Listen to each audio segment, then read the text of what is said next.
ચાલો વિદ્યાર્થી મિત્રો, 8મા ધોરણની અંદર સામાજિક વિજ્ઞાનમાં 9મો પાઠ સંસાધન.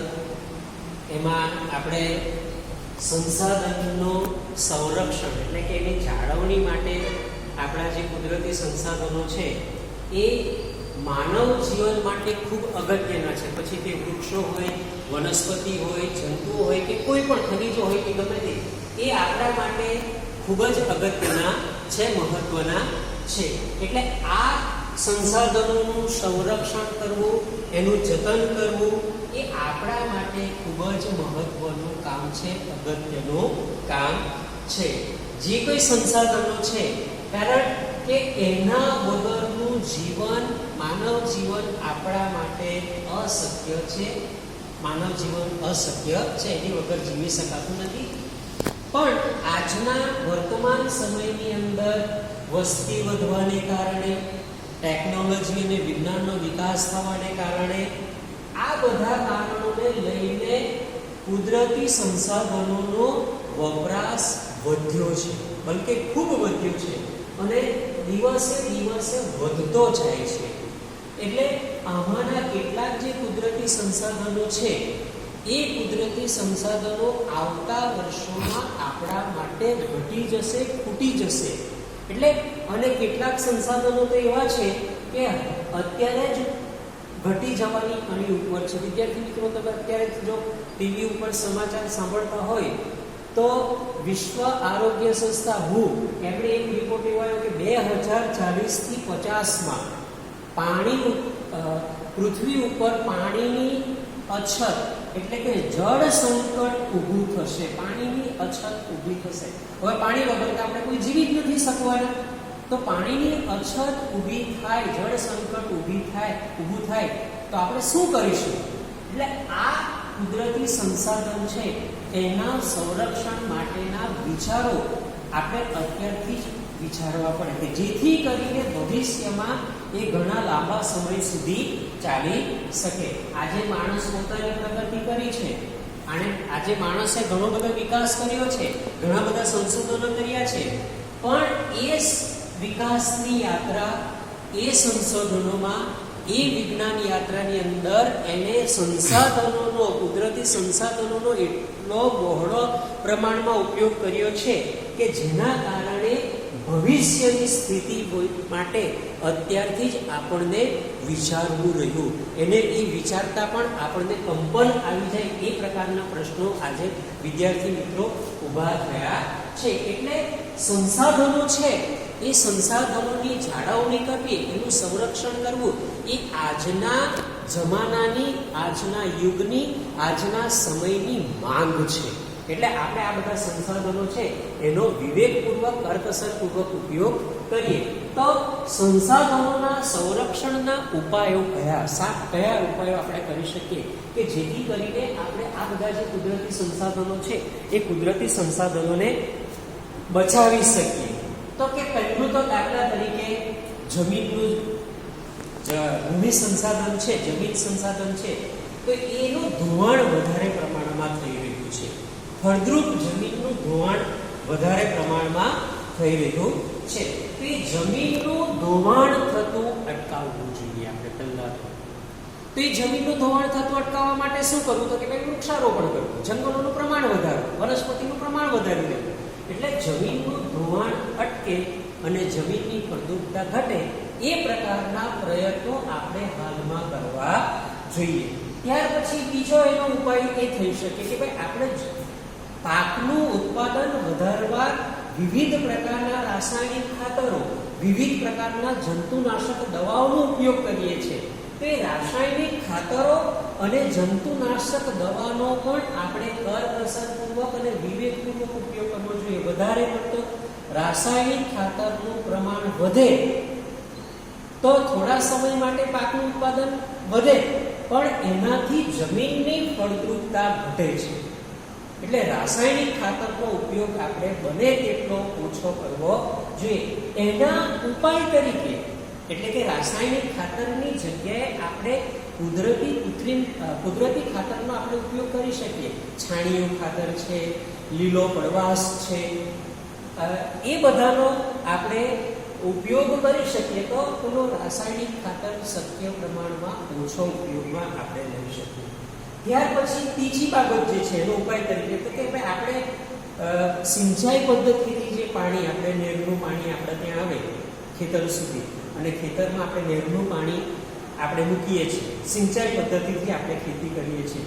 તો એ સિંચાઈ પદ્ધતિથી પણ સમય જતા જમીનની ફળદ્રુપતા ઘટે છે. વધારે પડતા નહેરના પાણીથી, સિંચાઈના પાણીથી પણ એની ફળદ્રુપતા ઘટે છે. તો આજે દુનિયાના દેશોમાં વિજ્ઞાને વિકાસ કર્યો, પ્રગતિ કરી, ટેકનોલોજી નવી નવી આવી અને એમાં એક પદ્ધતિ આવી છે વિદ્યાર્થી મિત્રો, ટપક સિંચાઈ પદ્ધતિ.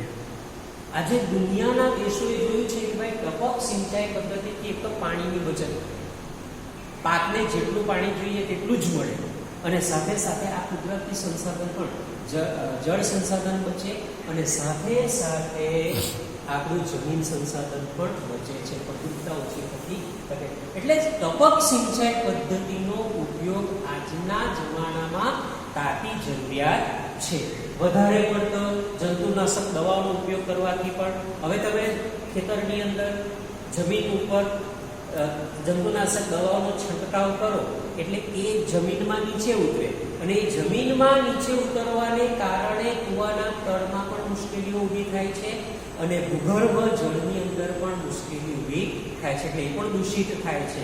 એટલે જળ સ્ત્રોતો દૂષિત થાય છે આ રાસાયણિક ખાતરો અને જંતુનાશક દવાઓનો વધારે પ્રમાણમાં ઉપયોગ કરવાને કારણે. એટલે એને પ્રમાણમાં ઓછો ઉપયોગમાં થાય એ પ્રકારના પ્રયત્ન કરવા જોઈએ. ત્યાર પછી વન્યજીવ જે છે એનું જે પેલું પરિસર તંત્ર છે એ પરિસર તંત્ર એક પ્રાણી બીજા પ્રાણી ઉપર આધારિત છે. એટલે એક પરિસર તંત્ર છે એ પરિસર તંત્રની સમતુલા જાળવવી બહુ અગત્યની અને મહત્વની ભૂમિકા ભજવે છે. એટલે એના માટે તો ખાસ તો જે પેલા માંસાહારી પ્રાણીઓ છે, વાઘ છે, સિંહ છે, ચીપડો છે, દીપડો છે, રીંછ છે, આવા જે માંસાહારી પ્રાણીઓ છે એના શિકાર ઉપર પહેલો પ્રતિબંધ. જો કે આપણે ત્યાં તો દરેક પ્રકારના પ્રાણીઓ અને પક્ષીઓનો શિકાર કરવા ઉપર પ્રતિબંધ છે, છતાં પણ શિકાર થાય છે. અને એ શાકાહારી જે માંસાહારી પ્રાણીઓ છે એનો શિકાર ઉપર પ્રતિબંધ મૂકવો જોઈએ. પછી આગળના ઉપાય તરીકે ભાઈ જે જંગલ વિસ્તારની અંદર જે પશુઓને ચારણ માટે એનો ઉપયોગ કરવામાં આવે છે. હવે પશુઓને જંગલની અંદર આમ જ નોંધારા છોડી દેવામાં આવે તો ઘણા બધા વનસ્પતિ એનાથી મૃત પામે છે, મરી જાય છે અને જંગલોનું પ્રમાણ ઘટે છે. એટલે પશુચારણ જંગલોની અંદર એ અટકાવવું જોઈએ. સાથે સાથે જંગલોમાં વૃક્ષો કપાતા અટકાવવા જોઈએ, એના માટેના પ્રયત્નો કરવા જોઈએ. તો પણ આપણે કુદરતી સંસાધનને કંઈક અંશે જાળવી શકીએ છીએ. એ જ રીતે બંધ છે, તળાવ છે, સરોવર છે કે જેની અંદર આપણે પાણીનો સંચય કરીએ છીએ, પાણીનો સંગ્રહ કરીએ છીએ, તો એ સમયાંતરે એમાંથી માટી બહાર કઢાવવી જોઈએ. તળાવ પુરાઈ જાય તો તેને પાછું એમાંથી માટી બહાર કાઢીને ઊંડું કરવું જોઈએ.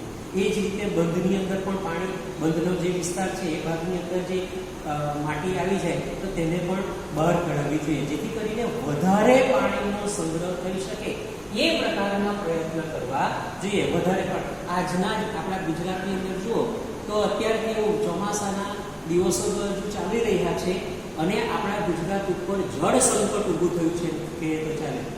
ખેતીના ઘણા બધા પાકો નાશ થવાને આરે છે. તો આવું તળાવ હોય, સરોવર હોય, એની અંદર પાણીનો સંગ્રહ થયેલો હોય તો આપણે કંઈક અંશે એનાથી બચી શકીએ છીએ.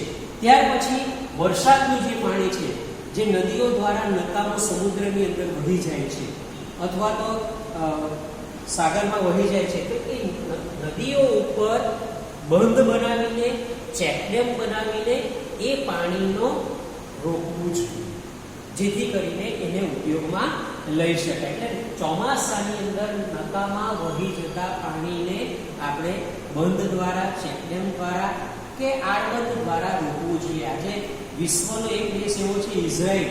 એ ઇઝરાયલ ચોમાસાની અંદર વરસાદનું એક પણ ટીપું પાણી નકામું સાગરની અંદર, સમુદ્રની અંદર વહી જવા દેતો નથી. આ ટપક સિંચાઈ પદ્ધતિ વિદ્યાર્થી મિત્રો એ પણ ઇઝરાયલની જ વિશ્વને મળેલી એક દેન છે.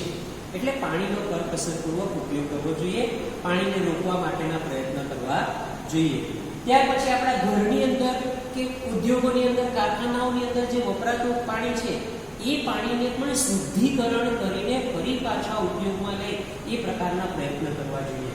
ઘરનું પાણી હોય તો તેને શુદ્ધિકરણ કરીને આપણા નજીકની અંદર જેટલો કિચન ગાર્ડન હોય એ કિચન ગાર્ડનની અંદર જો લઈ જઈએ તો શાકભાજી આપણે એના અંદર થોડા પ્રમાણમાં શાકભાજી પણ અને એ આપણને સારા શાકભાજી ખાવાના મળે અને પેલો નકામું પાણી જે છે એનો પણ કરકસરપૂર્વક ઉપયોગ થઈ જાય.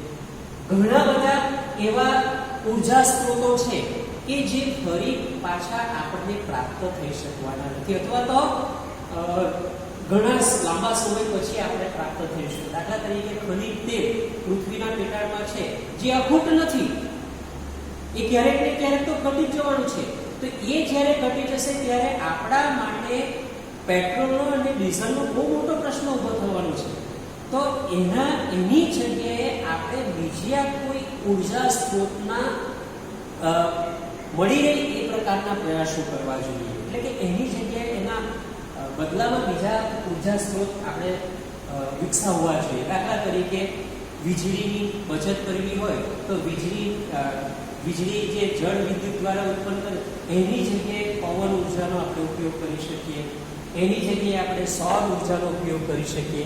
આજે બધા જ દેશોની અંદર અને આપણા ભારત દેશની અંદર પણ સૌર ઉર્જા, પવન ઉર્જા, ભરતી ઉર્જાનો ઉપયોગ ધીમે ધીમે વધવા લાગ્યો છે.